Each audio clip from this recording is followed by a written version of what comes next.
Alright, so this is going to be a quick video on how I have my rear lights here wired and mounted on my Canam Defender. You can see we got the accessory bar here that goes across the cage, and then we have a pod here with side shooter LEDs on this side and on that side.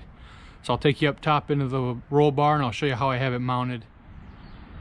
Alright, so we're up here at the top of the roll bar, and I have a wire harness that goes with power and ground over to the driver's side, and then it splits off, and then I have one here that comes off, and both of them I have an automotive style connector that can quick connect.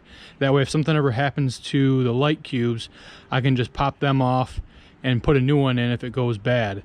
I don't have to take everything out for the wire harness for the whole cage. We have the wire going down the profile of the cage here.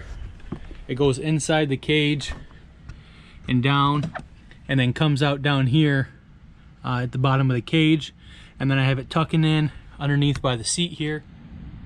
Alright, so once the harness is here inside the cab, the harness that I bought has a relay.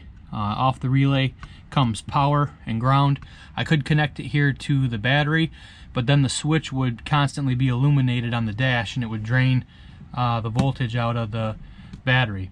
So I have the power and ground going along here. We can see we have the panels out and up to the dash, and then also coming off of the relay we have the switch cable, and the switch cable goes down same spot up into the dash and then over into the driver's side where the switch is. Alright, so we're underneath the dash here, and you can see we have all the lower dash pieces taken out so that we can get to where our power is. Here on the bottom you have keyed power, constant power, and ground.